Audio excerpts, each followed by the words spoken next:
मरीज आईसीयू में बिना बिजली के कैसे जीवित रहेंगे। स्वास्थ्य विभाग में ट्रांसफर ही नहीं हो रहे। जाने का वक्त है सरकार का, इसलिए सब सरकार के लोग इसी में लगे हैं कि ट्रांसफर पोस्टिंग से सब कुछ कमा ले। वहीं पर अखिलेश यादव ने कानून व्यवस्था पर सवाल खड़े किए और कहा कि कानून व्यवस्था इस सरकार में पूरी तरीके से खत्म हो चुकी है। पुलिस वसूली करते हुए पकड़ी जा रही है। कोई जिला ऐसा नहीं है जहाँ भ्रष्टाचार की शिकायत न हो। सड़क गड्ढा मुक्त कभी हुई नहीं। हम और आप लोग वीडियो के माध्यम से देख रहे हैं कि लोग डामर उठा करके ले जा रहे हैं। जी। और कुछ बीजेपी के लोगों को अगर नाश्ता न मिले, खाना पीना न मिले, तो वो भी सड़क उखाड़ने के लिए चल देते हैं। आपके कन्नौज में भी कुछ ऐसे ही हुआ है कि जिन्हें नाश्ता पानी नहीं दिया गया। बीजेपी की सरकार अलग तरह की है। झगड़ा हो रहा है हर जगह। आपके बगल के जिले में डीएम और सीएमओ में झगड़ा हो गया। डीएम सीएमओ में किस बात के लिए झगड़ा हो? उनके झगड़े में हमारे विधायक भी पड़ गए बीजेपी के। वो भी लेन देन को लेकर के न जाने क्या क्या शिकायतें हो रही है। बिजली विभाग, स्वास्थ्य विभाग में झगड़ा चल रहा है। हरदोई बगल के जिले में सोचिए बिजली नहीं दे रहा है बिजली विभाग।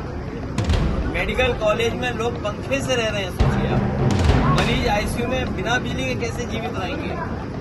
बिजली नहीं आई एक जिले में, डायलिसिस हो रही थी, डायलिसिस से मर गया आदमी।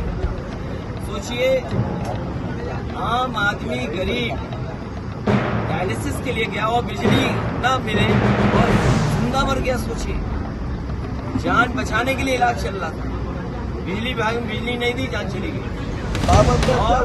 और स्वास्थ्य विभाग में ट्रांसफर ही नहीं हो रहे हैं क्योंकि वहाँ कुछ खबरें आ रही हैं अलग तरह की।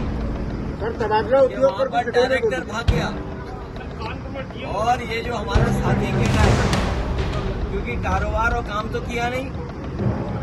जाने का वक्त है सरकार का, तो सब सरकार लोग के लोग इसी में लगे हुए हैं। ट्रांसफर पोस्टिंग से ही कुछ कमा लें। और ये बात तो छिपी नहीं है। अब ये बातें तो ओपन हो गई हैं, आम लोग जानते हैं। कोई विभाग नहीं बचा जिसके अंदर बड़े पैमाने पर लूट न मची हो। ट्रांसफर पोस्टिंग के बहाने मंत्री या अधिकारी किसने वसूली की है? कहीं देखने को मिल रहा है कि अधिकारी और मंत्री लड़ रहा है। कई जगह मंत्री लड़ रहे हैं, कई जगह डिप्टी सीएम लड़ रहा है। ये अलग सरकार है। अभी तक तो इंजन टकरा रहे थे, डब्बे भी टकरा रहे हैं, और जो छोटे मोटे डब्बे हैं वो भी टक्कर मार रहे हैं।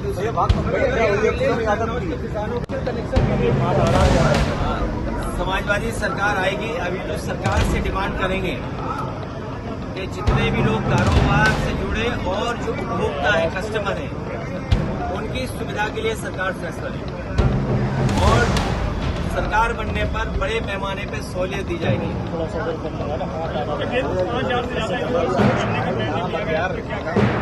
समाजवादी पार्टी इस फैसले के खिलाफ है क्योंकि मर्जर और इस तरीके से बनने का मतलब है कि जो लक्ष्य रखा गया था उस समय, कई रिपोर्ट्स हैं, कई समय पे लोगों ने पक्ष रखा।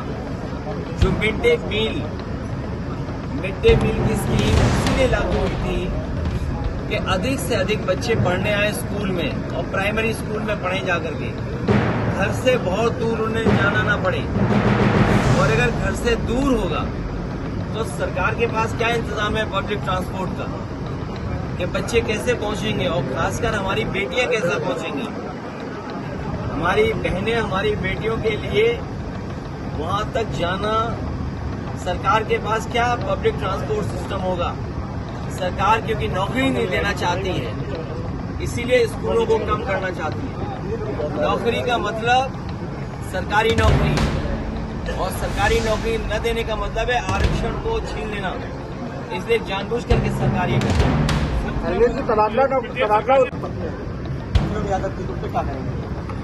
ये मुझे पूरी उसकी जानकारी नहीं है, लेकिन लॉ एंड ऑर्डर,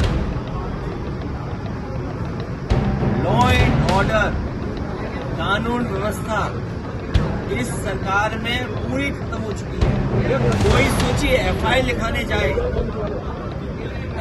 लिखाने जाए जिसके खिलाफ, वही जिंदा मार दे थाने के सामने।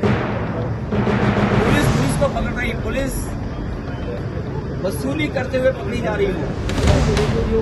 और कोई जिला ऐसा नहीं है जहां पर वसूली की शिकायत न हो या भ्रष्टाचार की शिकायतें न हो। कोई जिला नहीं बचा है। और फिर ये लोग तो कानून व्यवस्था पे कह रहे थे, कम से कम इन्हें टॉप 10 माफिया जिले के घोषित कर देते।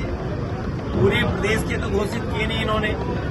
कम से कम जिले जिले के जो टॉप 10 माफिया हैं, अपराधी हैं, मान लीजिए टॉप 10 कन्नौज के अपराधी कौन है, कानपुर के टॉप 10 कौन है, प्रयागराज के टॉप 10 कौन है, फतेहपुर के टॉप 10 कौन है।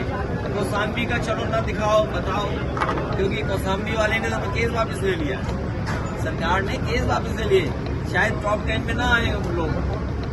लेकिन जिले जिले के तो टॉप 10 सरकार को घोषित करने चाहिए। गोरखपुर का टॉप 10